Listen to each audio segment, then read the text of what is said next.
In the criminal justice system, the people are represented by two separate yet equally important groups: the police who investigate crime and the district attorneys who prosecute the offenders. These are their stories. Welcome to another episode of Rap in Order. I'm First Class Regg. And I am Taurian B. And how's it going today, sir? It's going good, man. It's going good. I had a regular day today. But you know, some interesting things have happened over the past couple of days. Former President Donald Trump got shot at. He didn't get shot, but he got shot at. Mm-hmm. Unfortunately, a man lost his life and another woman is in critical condition. But yeah, that was crazy because I was in Baltimore over the weekend visiting our friend Courtney with Danny Aviles. Shout out to Court. Yeah. I went to Baltimore. You know, the Yankees. You know, we went to the Orioles game on that Friday. Mm-hmm. The Yankees played the Orioles. We beat them, and then we got into a fight with them at the end of the game. So that was cool. Yeah, man. Oh yeah. Actually, yeah, I did. Yeah, and we didn't sweep the series, but we won the series. We won 2-1 for the series for the weekend. So that was good. And then, you know, Saturday, hung out with Court, you know, barbecued and stuff like that. We get to his family's crib and we saw the thing with Trump. But as the more stuff came out, I want to say this. I do not think that it was staged. I don't think so either.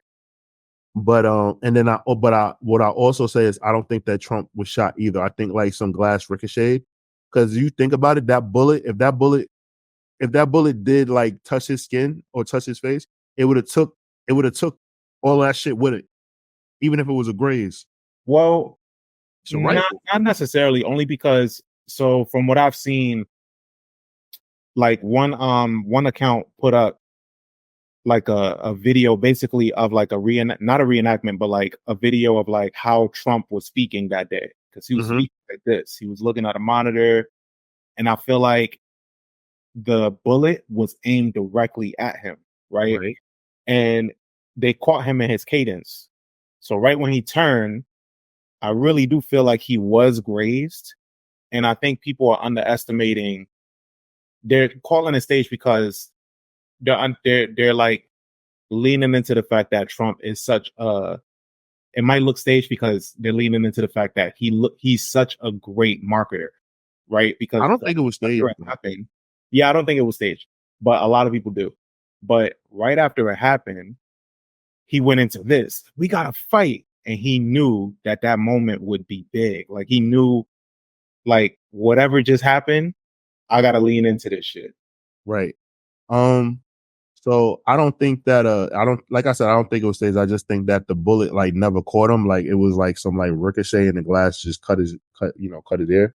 Right. He went golfing. Like, I don't know. I'm like a grazed bullet. Like you like leaking like, pretty bad, but yeah, it is what it is. Like, you know, feels like he's probably going to win this thing now. So that's how I see that. But, I think that's what's going to happen. I think that's kind of just a given, you know. They just said Biden got COVID. I just saw that report. Yeah, man, I don't know what's happening, but we are cooked. Yeah. I have no motivation to vote in November, but I'm still gonna get out there and vote. Yeah, still get out there and vote. So that's going on. Let's see what else. So Amber Rose completely sold out. Yeah, she spoke at one of Trump's rallies. How much do you think she got paid? $2 million. I think it was something more than that. More than $2 million to speak. I don't know about that. I think she got paid probably $5 million. Because she threw all her morals out the window. Like everything that she's been building for years, right? Everything we've seen her build, I think just a guesstimate of $5 million would make somebody do something crazy like that. She was just like, yo, fuck it. You know, fuck all that slut walk shit. Something happened. There's more to it than that. I wish, like, I'm not gonna sit here and pretend like I know for a fact, but one assumption that I have is that I know that for presidential campaigns, you can't use your own money. Like you have to use donations, right? Yeah. If I believe so. So my only reason why I don't think it was more than at least 2 million is I don't know how that works. Like, is Trump allowed to pay her himself? Like, or does that have to come out of his campaign? Like, how does that work to like pay a speaker? Like, you know what I'm saying? Like when they had to like pay like artists to perform and stuff, or like I guess some artists like do it on the arm, like, you know, for free because they really down with the cause. Like, also good look for them. Like, I don't know how that works, but like I'm just wondering. But I mean, like I said, I'm down to be corrected if listeners, if y'all out there, like, you know, like let us know like how that works. I think for the most part you're right. It's just that I don't put it past Trump to back a truck into her driveway with some money, or have somebody drop something off to her on some sneak tip shit. But I don't even think she needed that much convincing also. Like I either. Yeah, you're right.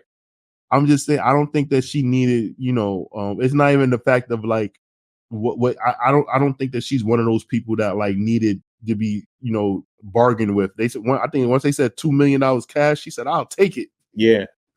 Fuck it. She like, I did it for $5,000.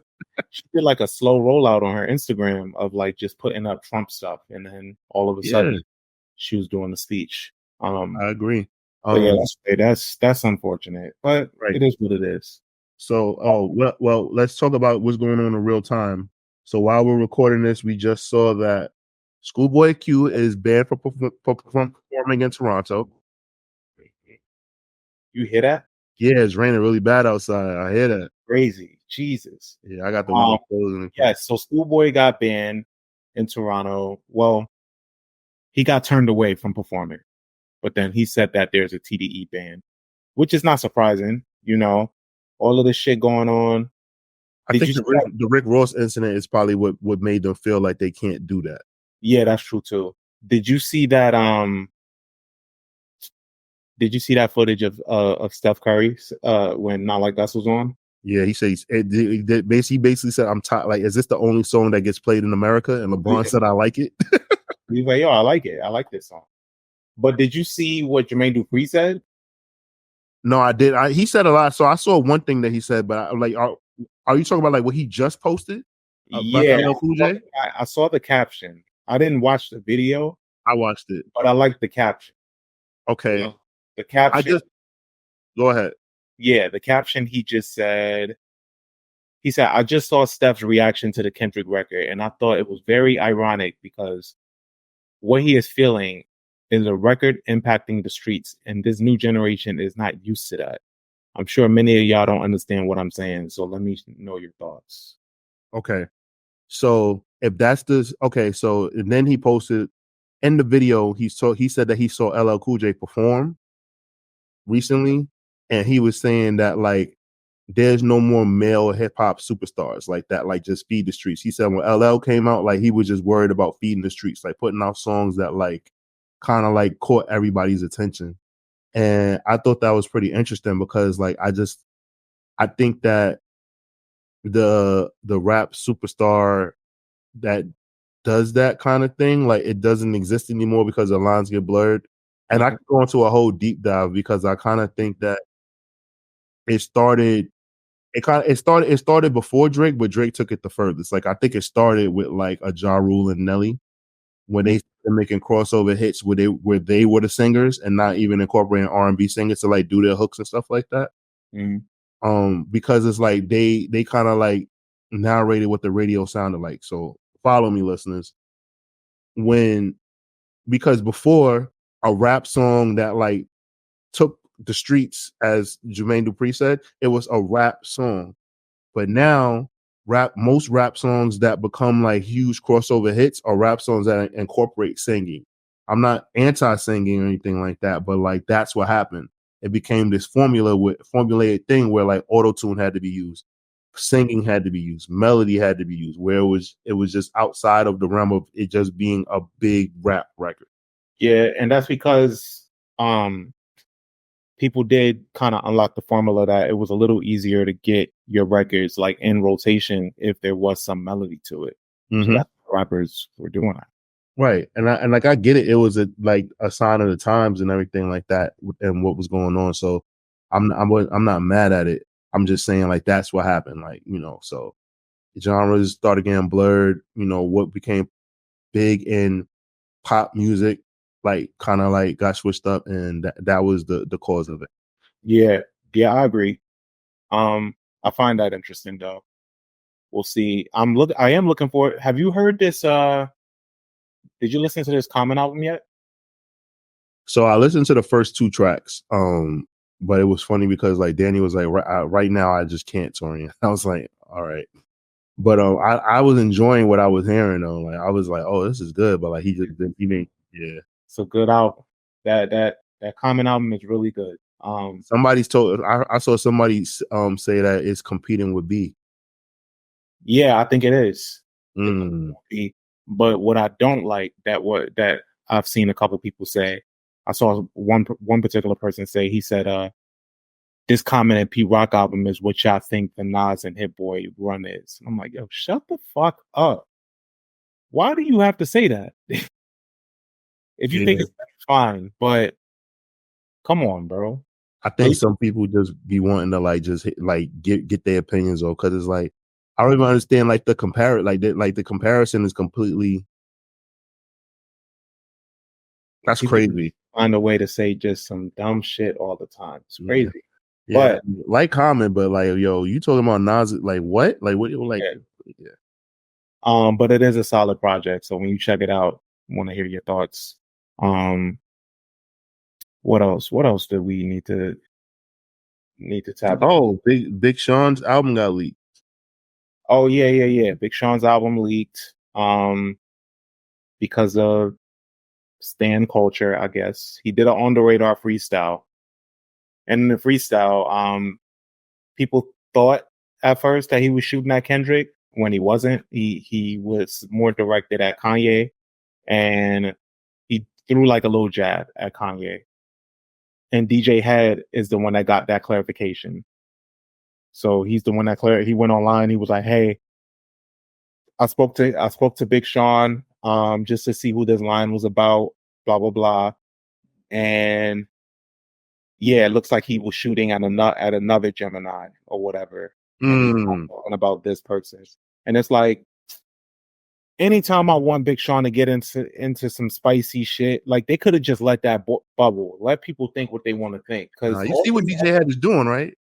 What? He's trying to become a more creditable DJ Academics. Yeah, he is. But it's like, bro, you didn't need to hit the timeline and diffuse that. Just let people think what they want for once. Let people think what they want. And then the person, because Drake does it all the time. He let people think what they want. And then the person that he's really talking to, they know. Yeah. Just do that one time. But nonetheless, the freestyle was fire. It was. And I'm looking. I saw somebody tweet and say, "I forgot that Sean created this flow," and I thought that was really funny. Oh yeah, because Drake kind of took it and ran with it, and people, and I saw a couple people like, "Oh, he's rapping like Drake or whatever," and people, it was just this discourse happening, like people didn't know where it originated from. That was all Sean back then. It's really funny to me with that though, because you would think that like Big Sean and Drake would have issues more than any of these rappers. You would think that they would have issues because Sean should be mad. Yeah, I think they probably have in the past. Right, and it probably just got like squashed or whatever. But nah, I really think so. I think like why the fuck was like Kanye like sitting like he sent all the minions at Drake except for Big Sean. Mm-hmm. Who knows? But I'm just saying, Big Sean should have been going at him, and I think that would have been a very good battle. I think so too. That would have been excellent. I think that actually would have been a more what is the word fair fight? I guess like more even fight in the ring. Yeah, because like their music, like content, girls love like they it's very similar. Mm-hmm. But Sean is very much the J. Cole approach. I don't think he wants to battle. Sean, because Sean just be like, man, I'm a fucking player, man. Fuck yeah, like let's get girls. Pretty much. So I was gonna ask your opinion on something, right? Okay. So I told you my friend Ashley is coming to town. So this is one of my best friends. I graduated high school with her. We went to high school together. And so, like, for whatever reason, she's always I've been in New York for so long, but she's always wanted to visit. And I'm always like, yo, I always have a place for you to come visit, blah, blah, blah. And so just this year alone, 3 separate occasions she was going to come and something happened. So the first time, what happened the first time? The first time she caught the flu, so she couldn't come. Second time, a friend of hers' mom passed away, so she couldn't come. That's granted. That's warranted. Now this third time, she has a boyfriend. She has a boyfriend now. So the boyfriend always knew about me because she's like, oh, I have a best friend. He lives in New York and blah, blah, blah, blah. So he always knew about me. But then now she's like, I'm going to New York to go see my best friend. And now he's like, I don't know this nigga, right? Which I get. I get it, right? But at the same time, it's like, bro, you haven't been around for a full calendar year. Like, it hasn't been a year yet. And that's been my friend since 03, 04. Like, what do you think? Do you think he's wilding? Or because to me, I wouldn't say he's wilding. To me, I would say don't come with a complaint unless you have a solution. So I would say put her in a hotel. Yes. I would say, hey, you mind pushing your flight or pushing your flight back or pushing your time back to New York so I can come with you? We get a hotel and then I can meet your best friend. That's simple. Yeah, simple fix. I agree with you. As you know, I have a lot of female friends and everything like that, and I think that most men aren't used to having platonic relationships with the opposite sex, and they just don't see those things as like a realistic or a feasible thing. They're like, yo, you doing all this to go do that. And it's funny because it's like she could easily lie and just say I'm going to stay with my cousin and just leave it at that, but she's obviously telling her man the truth. Yeah. And she's still sitting here and he's still sitting here like, nah, this don't seem right. Yeah. But it's like, we've never crossed that line. We've just like, that's dead ass been my friend. Like, that's my I get it. But yeah, like, but I do know that like a lot of men don't see that way. I've had a friend tell me that if I stay at his house and he has to leave, I have to leave when he leaves. I cannot be around his wife without him present. Even though I know his wife and introduced him to his wife. Interesting. Yeah. That's nuts.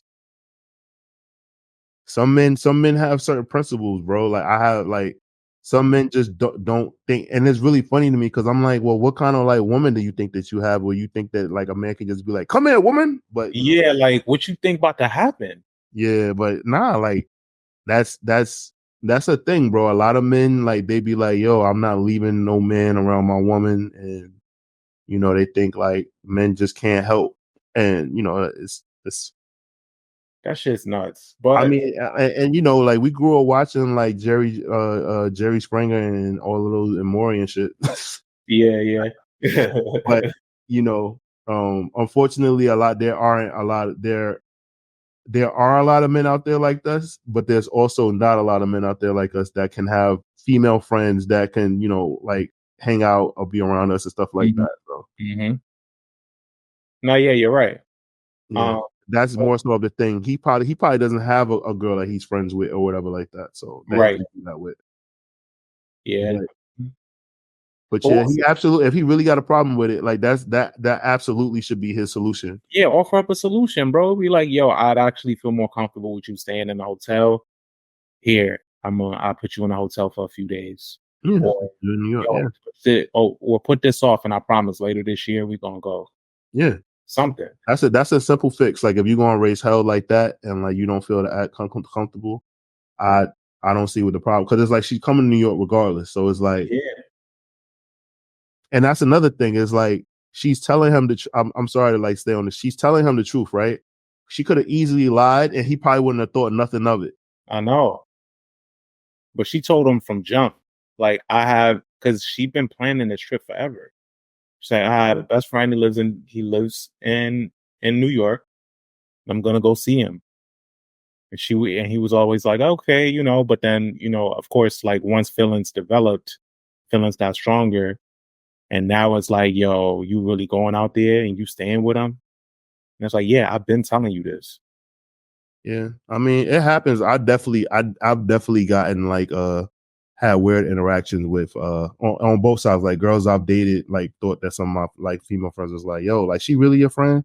And then like some of my homegirls that's in relationships like, is he really your friend? You know, so and then sometimes, you know, I ran into some pretty cool situations where I actually became cool with the boyfriends, and then it became weird because if they broke up, then I can't be the friend.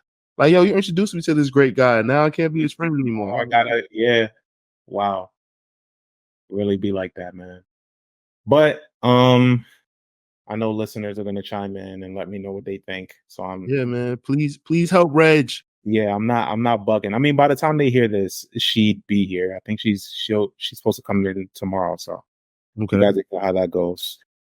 So for the album that we're doing today, this gentleman has been around for some time, and he continues to like build on the excitement and live up to his name. Like I feel like his creativity is on another level as an artist, and he just keeps upping himself. I think one of the audience's mistakes was actually realizing his pattern of dropping music, because now he's falling back.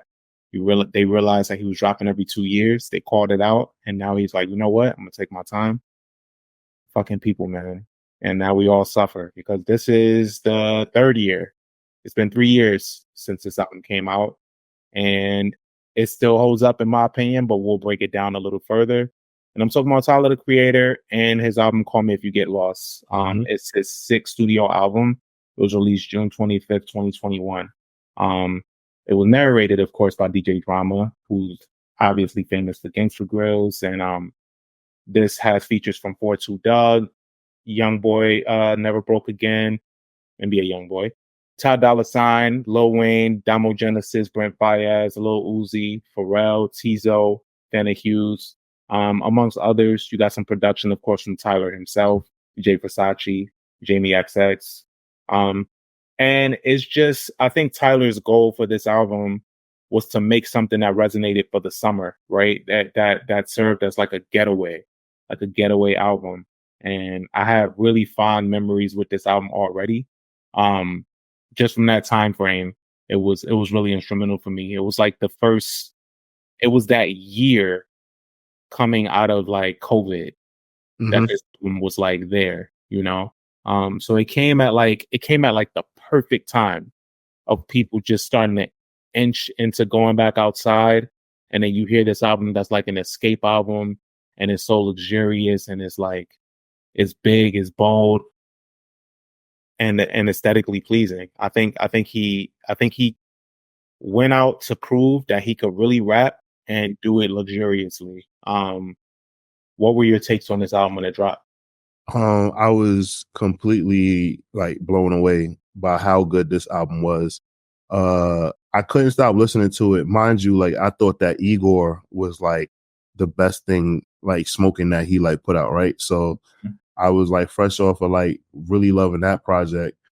And then you know, just getting to like live with the project, and then like remember like Camp Flogno got canceled because of the pandemic. So like it was just like, you know, not getting to see him perform it until like a year or two later. But then like finally getting to see him perform it also like helped. So like seeing like when he went on tour, and I missed that, but then I got to go to Camp Flogna, seeing him perform was pretty dope. But it was just it was a breath of fresh air to hear that, and like and knowing that like everything is like coming to fruition, like the child of the Neptunes has finally like arrived and like is like doing all these great things. I think that's perfectly said. I think when you listen to this album, Tyler is very much influenced by 2006 Pharrell. Like that's what this is. Like Pharrell had a Gangsta Grills himself back when In My Mind dropped. Yep. And he had a lot of this type of style. And obviously Tyler's a better rapper than Pharrell. But he took a lot of his influence and inspiration like from that album, and it's so apparent with this release. Like he He leaned more into instrumentation. He leaned more into rapping. It's like the sequel to everything that Pharrell did back then. Like Pharrell, it's really good assessment. yeah, like Pharrell's amazing. Like, but I think it comes so naturally for Pharrell, and I think Tyler, as a student, studied all of that shit that Pharrell was doing, and he found ways to like make it better for him, like to excel. Yeah, and like when you see, and this is not saying that he's better than Pharrell, but just like I think he took what Pharrell was making that just came so natural, and he was just in the corner studying it, kind of like obviously Jordan is technically skilled and he worked at it, but Kobe studied. Yeah, nah, I get exactly what you're saying. Yeah. Jordan was, Jordan worked at his craft and worked hard, but like Jordan was the alpha. Like he, you know what I'm saying? Like he was the beginning, the genesis, I mean. Like Yeah. Like Kobe like came in and like had to like work a little harder. Like Jordan had really big hands. Like Jordan kind of had like a lot of things that like made it easier for him to do like the crazy, like the unbelievable stuff that we saw him do, like his dunks. Cause he like, if you can palm a ball, there's a lot more that you can do in basketball than dudes that can't. Kobe's hands aren't that big, and aren't as big as Jordan. So he really did have to like work and figure out the spin of the ball and do all that shit. Jordan didn't have to think about stuff like that. Like he just was, good. Like all right, I can't jump high anymore. Let me start backing dudes down and like work on this shot. Like whereas Kobe had to like really like work and like figure things out. So I get what you're saying. Because they said that there was a book that Pharrell told him to read, and they said that Tyler like read the book front to back, like and like remember like chapters and stuff like that. Yeah. I forgot what book it was. Like I forgot what it was, but it was a book that he read, and like he just focused because like he said that which project was it that people he said he felt that like he realized like people didn't take him seriously, and he wanted to. I definitely know it was before. Was it before or after Cherry Bomb? It wasn't Cherry Bomb? It was either before or after Cherry Bomb, but basically, like, I think he was told that, like, people don't take him seriously. Oh, yeah. He said, I'm not going to joke for, like, a year. Yeah. I'm just going to lock in, study my instruments and everything like that. And he just locked in for a year to kind of rid himself of that shit. He's like, I'm still funny, I'm still silly, whatever, but music is first. Right. Which is dope. So yeah, like I think he locked in, and I mean it worked. Like, thank you to whoever is the person that told him that he needs to grow the fuck up. He took heed. But yeah, this album has a bunch of different elements. Obviously, there's hip hop, there's pop on here, there's some jazz elements, there's even reggae, like as some samples. So when you the first single was Lumberjack. Love the video. And What's Your Name?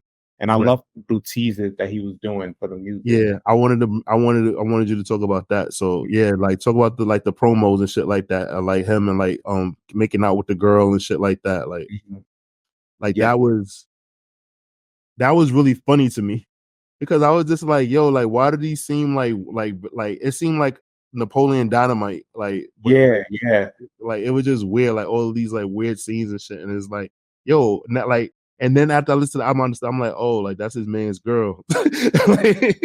Yeah, that's and yeah, everything is a story. I think, and I can't wait. I think the next thing on his docket is probably doing the score for a film or writing a film, because he's been doing like little. He did the Grinch soundtrack, the cartoon version of the Grinch soundtrack. He's been doing little shorts. Like he did a short for Converse because he has a deal with them. He did like this short with them. Damn, I forget her name, but I think it's Mara Brock Hill. I think that's her name. But she is the writer of Girlfriends, and he had her star in the short that he did, which was really cool. It was for like I think it was for Lacoste. Okay, that's for Lacoste, yeah. But like all his shit aesthetically, he knows his sound and he knows his look. And I think this really, like with Igor, he was more, it was a theme to it. And he had the wig and all of that shit, the aesthetics was there. But then this, he really, really was like, yeah, no, but I rap. Yeah. Fucking rap. And y'all must have forgot. Y'all keep acting like y'all don't know. and he definitely put motherfuckers on notice. And it's frustrating. You wanna know what's frustrating is that like he still really like he still doesn't get mentioned until like, you know, that one person like brings him up, like me or you. But like I still like I wonder what the fuck he would have to do. Like I wonder, is it because like he's so talented at so many different things that it doesn't get mentioned that like he is like one of the best rappers? Like I wonder like what's it gonna take? Yeah.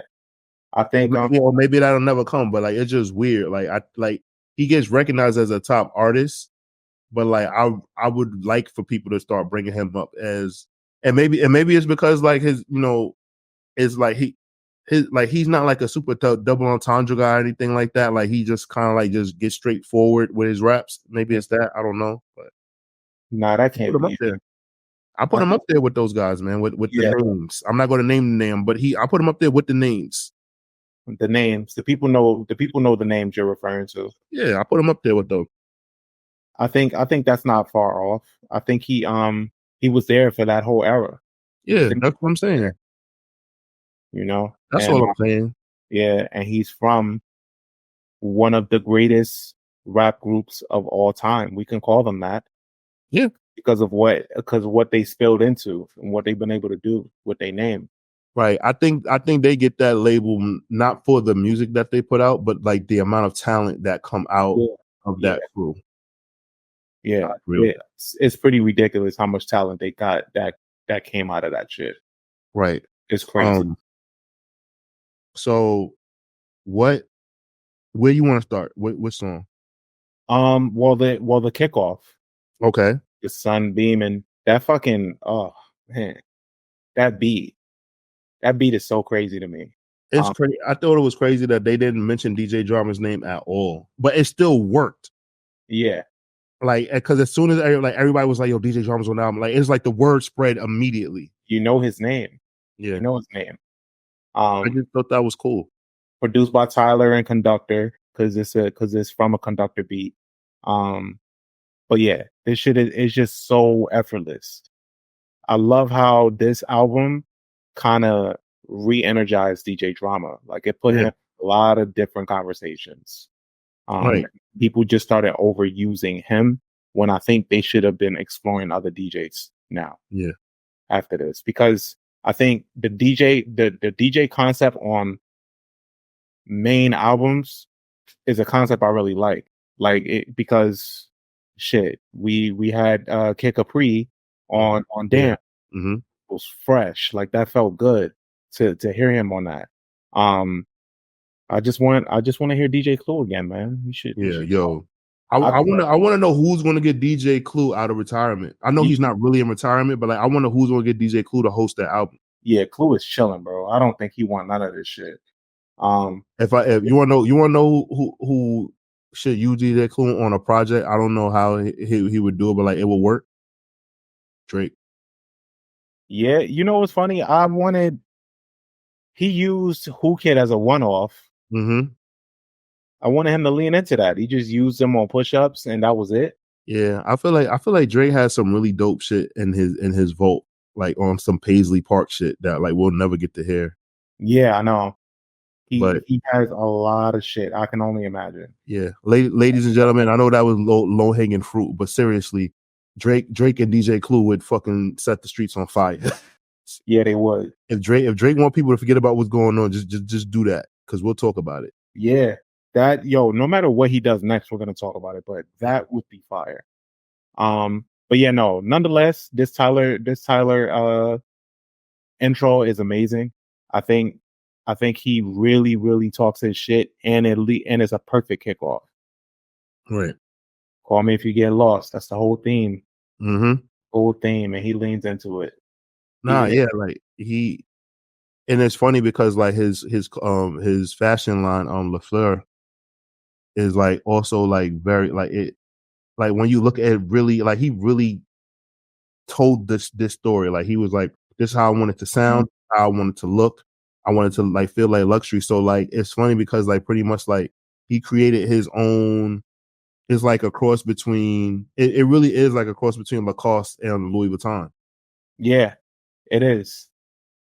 It's like Louis Vuitton and Lacoste like mix brands together, and like that's what LaFleur is. And then like he has like his streetwear brand, Golf Wing, and that one does well too. But like it's very dope what he did, especially like with this album visually, like the look that he had, like he stayed with it when he attended the Grammys and stuff like that. So very cool. Yeah, everything is purposeful, man. For an album rollout, he really sticks to that look, so you can get familiar. Like I love that. I love about it. I wanted to. Okay, what song you want to talk about next? Let's see. I mean, well, shit. Corso. Okay. Corso was insane. It is. I'm gonna buy a boat. That shit, yo. It's so good. The beat is incredible. Of course, it's produced by Tyler himself because he handled majority of the production on the album. The video is crazy. I think it was like this party setup. He's performing on a table. He's jumping table to table while he's performing the lyrics. Really, really fresh visuals as always. Which one did you want to talk about? I wanted to talk about Lemonhead because I did not expect to hear 4-2 Doug on here. Oh yeah.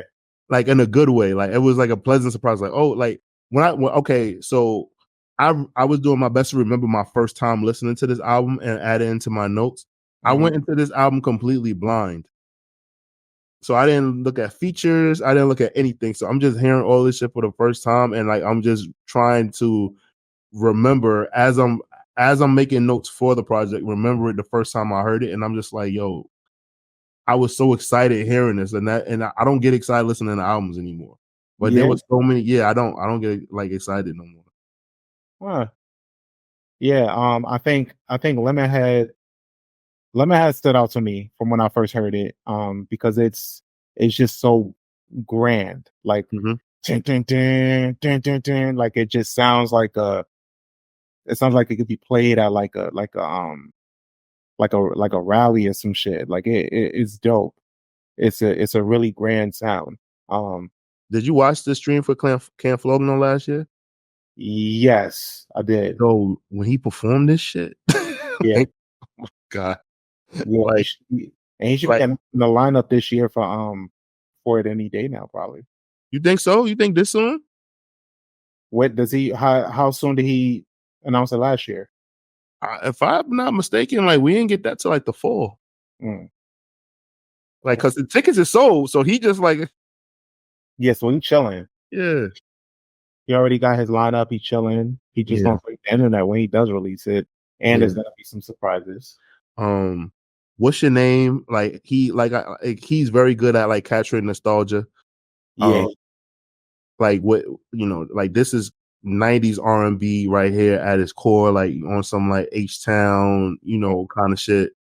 And I'm like, I just couldn't believe how good this song sounds. Like my mother loves this song. Oh shout out to Thomas, my little brother. Like he's a huge Tyler Creator fan. So they in the car, like Thomas got the well, it's not the aux anymore. Damn, I'm old, right? Thomas got the Bluetooth, so he controlling the radio. And like my mother loves this song because it sounds like music that was played in her 20s. Like, and she was like, this is perfect. Like he really captured my era. And I'm like, yeah, he did. Yeah. And then having YoungBoy on here. Right. Of all people. Yeah. Never heard him like this.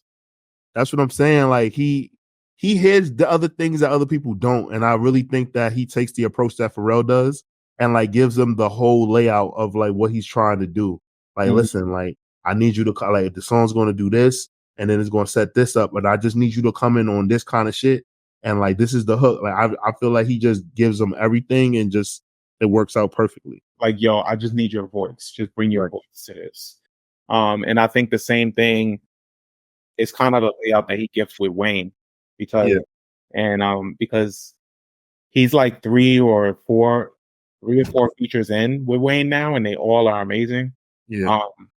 He just knows how to, I think he knows how to sell beats and ideas to Wayne because that's all he needs. Yeah, that's all. Yeah, because I mean, I hope that at least one time they were in the studio together. I hope so. Yeah, I hope so. I think Wayne Wayne is one of those artists that like he just, and we talked about this before, like he just likes to show up and just rap.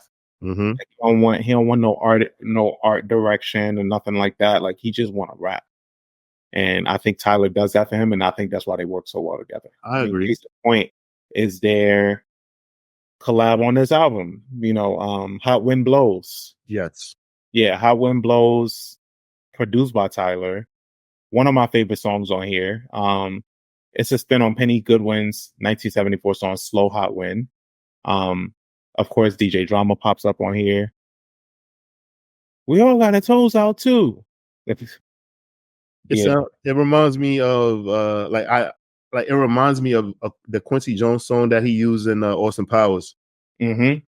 Yeah.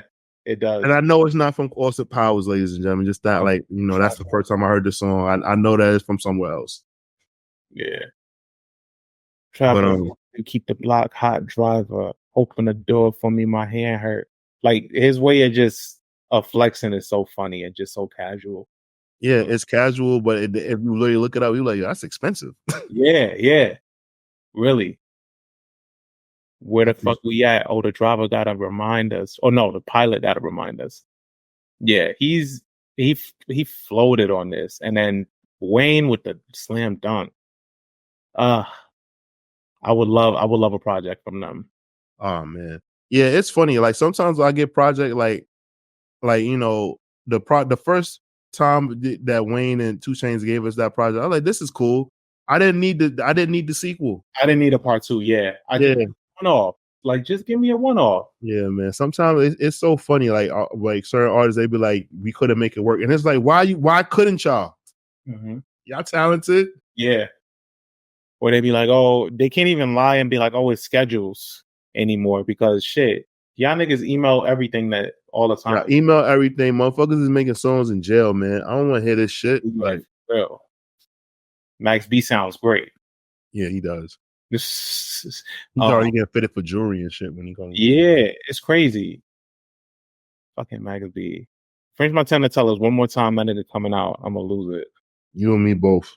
But yeah, let's see what else on here that really stands out.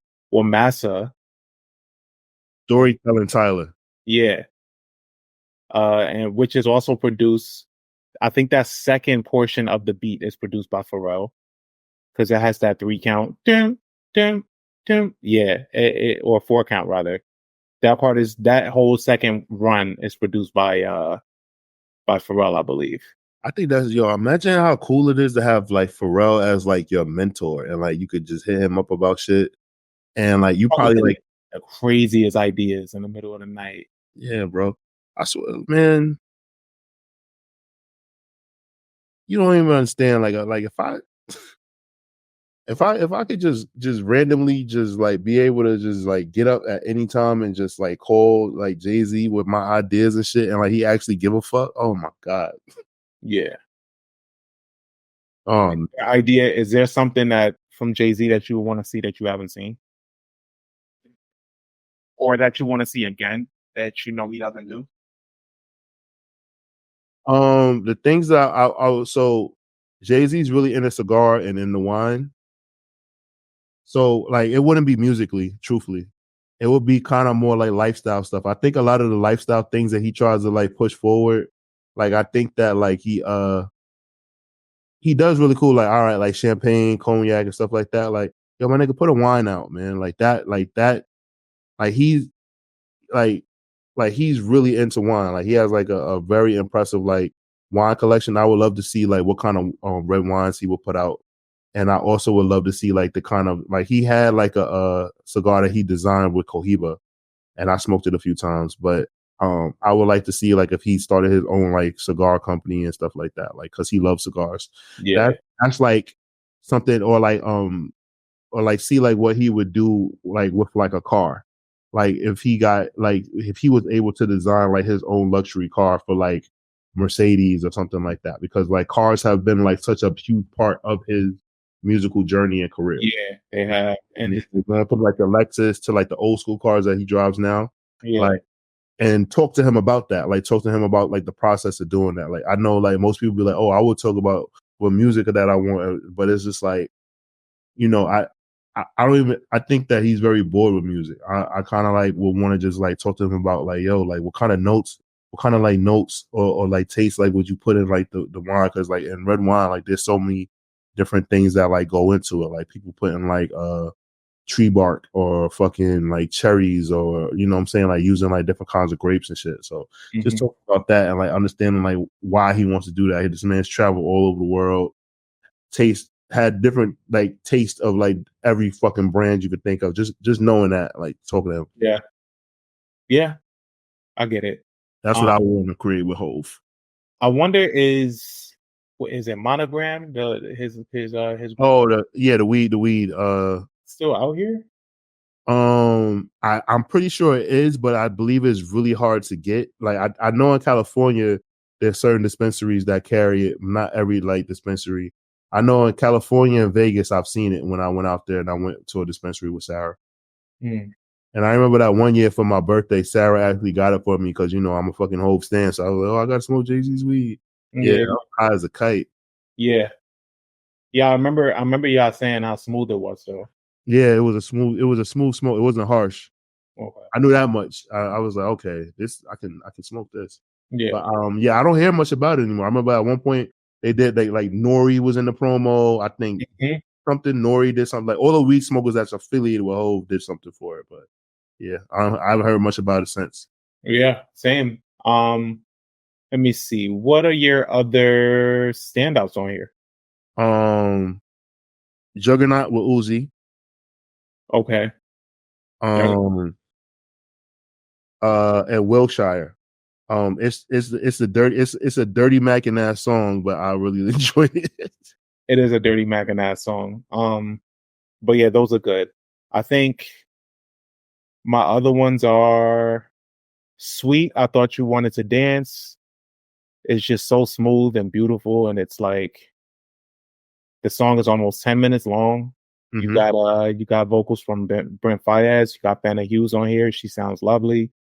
That whole second half where it switches to reggae and it has this sample from Phil. I think it's from Phil Cylinder. I think it is. Okay. Which is fucking beautiful the way that he I didn't anticipate to hear him going to his reggae bag. Yeah, that shit is perfect. Let me see if I could bring up some he didn't reveal the entire outro was actually redone just before. Oh yeah, so just before release they redid the outro, him and Vanna Hughes. That whole ending, like, which I love. I just put this song on just because it's just a beautiful song. Like you don't even have to even be taken in. I clean the house to this album. Yeah, you really can. It's just a really, really solid song. And then that leads us into Mama Talk, which I love. Where do you think that's really his mom? I think so. Yeah, okay. His mom's as hood as hell. I love it. Yeah, she's like, his daddy fine, I'm fine. What you thought? His mama fine, bitch. Yeah, I hope so. I hope that's his mom. Like you want to know what? Now I want to look it up and see if that's really his mom. Yeah, I hope that's his mom. It makes it all the more better. Let me see. What's her name? The only thing is like she doesn't have the same last name, and so now I gotta Google and see what his mother's last name is. Yeah. That's her? Yeah, that's his mom. Fucking lit. Yeah. Right. Yeah, I can't pronounce his last name. I know I think his last name is Native American. Yeah, is it Okma? Something. You know, I'm terrible with pronouncing shit. I'm not even gonna butcher that man's last name like that. Okunma, I think. But yeah, that's his mom. That's hilarious. I'm glad that's actually his mom and not some actor or some shit. Oh, and then Rise. Rise is a really good song that comes right after. And that influence right here. Huh? That's a Neptune's influence track. Yeah, Right there. it is, and it's produced by Jamie XX and Tyler. Which the beat is fire. I think toward the end, he has his darts that he throws at who is it? Let me see. He has like a part where he throws at one of the ASAP members for like some stupid beef that they had about who's dressing like who or some shit. It's like, Ain't that Bari? Was it Bari? I think it Or was Nast. I think it was Bari. Probably was Bari. Like, I mean, Nas talks about fashion a lot too, but it had to be Bari. Bari definitely takes like the fashion shit like very, very seriously. Yeah. Bari beef. Yep. That was the beef. But yeah, it's stupid ass beef. I hope they get over it. Niggas is out here trying to do way better than what this moment is. Yeah, just bullshit arguments. You know? Yeah. So that was Rise. Blessed is just feels good to hear.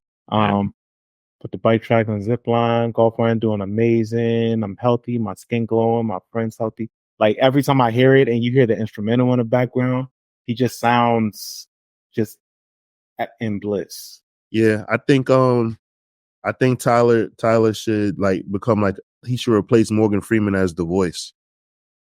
Oh yeah. Yeah, just make him the voice for everything. Yeah, man. Tyler's good, man. He just knows. He knows what fits where on these albums. This Agreed. is a breaking point. Agreed. Yeah. He's definitely he definitely lives up to his name, the creator. I think that he always had like a master plan for things, and I think as he got older, it got even better with like his taste in music and like how he wants to approach things. So I appreciate that young man. Mm-hmm. And then yeah, of course you already pointed out Juggernaut. Mm-hmm.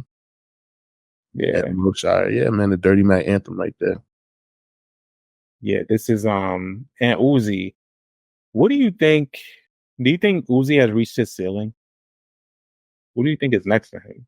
I was thinking about that recently. You wanna know what's funny? Uzi should make a rap album. Yeah. It's like he does everything but like what he got signed for. Like he done like I get it, like he like ventured out into other things because like it was born, but it's like I think what would ground Uzi or like give Uzi a second breath is just to make a flat out just straight rap album. He raps really well.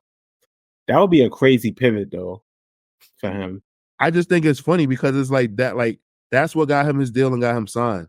Mm-hmm. And then like he started doing other like experimenting, and I get that, but like yo, Uzi, make a rap album. I think that would be great for him. It's such a great pivot. It gives you more conversation. It probably it'll bring new listeners to him because it'll bring dudes that like thinks that he don't even rap and that he does like a whole bunch of bullshit, bring them right to him. Like just make a rap album, dog. I feel like that's a no-brainer. Yeah, I mean, I don't disagree. I just think that his image is so embedded in like this rock and it's like this rock star image. And if I'm him, I'm bored with that right now. I like, you know what I'm saying? Go back to you from Philadelphia, bro. Go back to your roots. Yeah. Do a song with Meek. Yeah, like he should. I'm telling you, I really think he should make the more like I think he should grow a beard, like Freeway, all that shit. There's not enough Philly artists. There used to be a lot of togetherness with Philly artists. Well, I don't know if you be falling wormholes on YouTube like I do, but them dudes was all jealous of each other, man. Like they good now because they're older, but like Skiino talks about it a lot. Like the dudes from Major Figures, Gilly, like a lot of those dudes, like they got put together because dudes was going down to Philly and just rounding up the best rappers and bringing them to New York. They were sticking together because they was from Philly, but it just came off like that. Like, yeah, we're gonna make you a group. So you had what Major Figures and State Property, mm-hmm. And then you find out like a lot of these dudes that was in this group, they wasn't even friends. Yeah, they were just gangsta ass boy bands. No disrespect. But gangsta ass boy bands, I mean, those are really out here. So for real. So I get it, but I guess you're right. I just never looked into that, but you're right.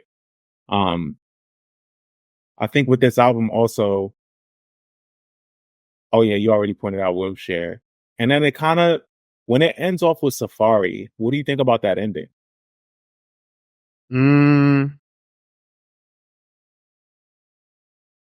It was an interesting one. Yeah, I didn't anticipate it, but I think I just don't know if it should have ended with Safari. I think 𝘊𝘭𝘭 sounded more like an ending. I mean, I make the mistake.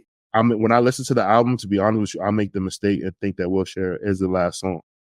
Yeah, because it sounds like he's rapping for like almost 9 straight minutes. Yeah, Failed relationship, somebody ended up with somebody else, and just this whole thing.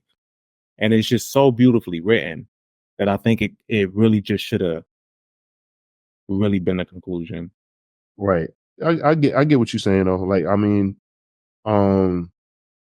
because they're like, he has like the estate sale version and everything like that, and it has like more songs and more like and more features and everything like that. But like, I don't know. I kind of don't like Safari. Just like, I treated Safari like it's like one of those extra tracks like at the end of like old Jay-Z albums versus it being the last song on the album. Like, I feel like 𝘊𝘭𝘭 was a perfect ending. Yeah, same. But other than that, this album is sequenced to perfection. There's not much that I have to complain about it. I just think that I think Tyler really lives in these moments.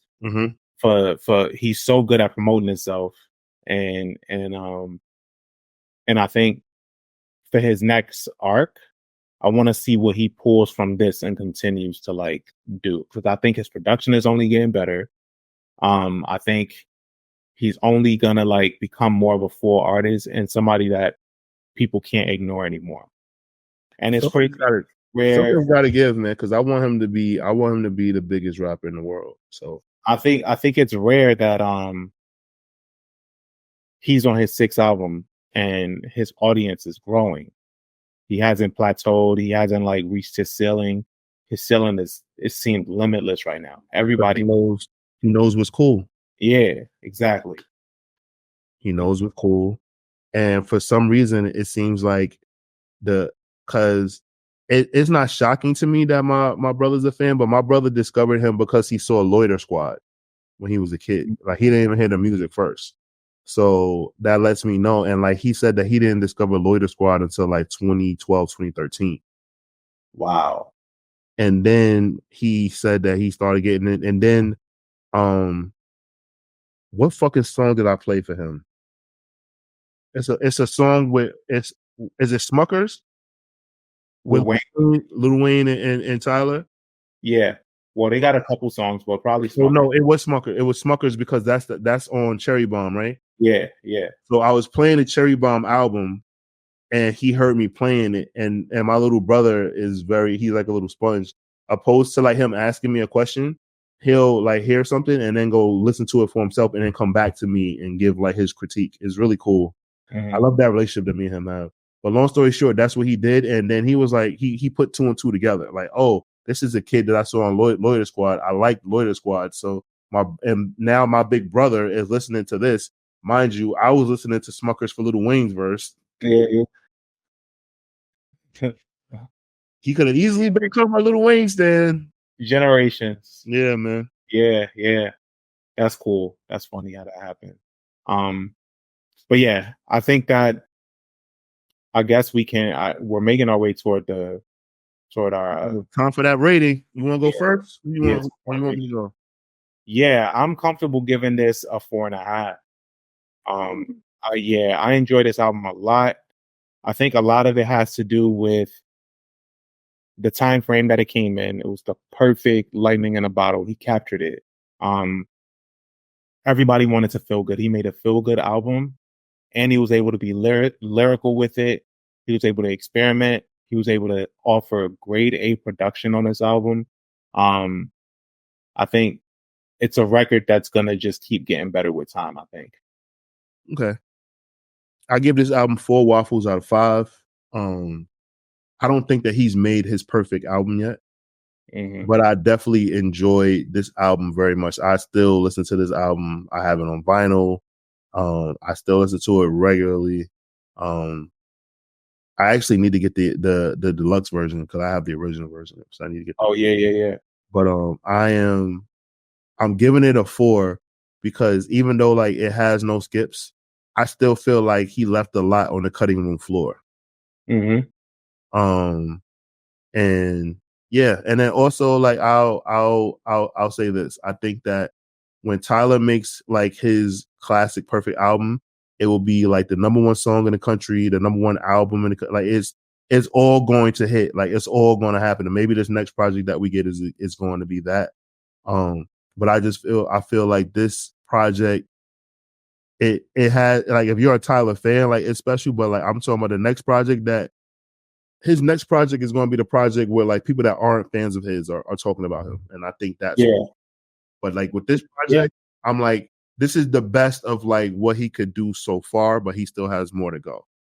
And I think that's what he's inching toward. I think and intentionally, he's intentionally inching toward growing his audience with these festivals that he does every year. His campaigns, everything that he's a part of is all authentic. It doesn't feel like he's just trying to do it just because he can get some money. Like it's all connected to him. Yes, sir. So he's only gonna keep going up, man. And I'm excited to see what he does next. So like we're on the brink of, with his festival coming in November. Yep. It's only a matter of time because I wouldn't imagine that he's gonna perform Call Me If You Get Lost again on this tour. I mean, he might. I mean, it's funny because it's like he might do a set, he might not. Yeah. Because because you got to think at one point he was doing it every year and he was putting out projects every 2 years. But I mean, I hope that we do get a project from him. But I mean, he hasn't dropped it yet, so we'll see. I mean, he still got time. We still got but we'll see. I'm just curious to see what the lineup is going to be.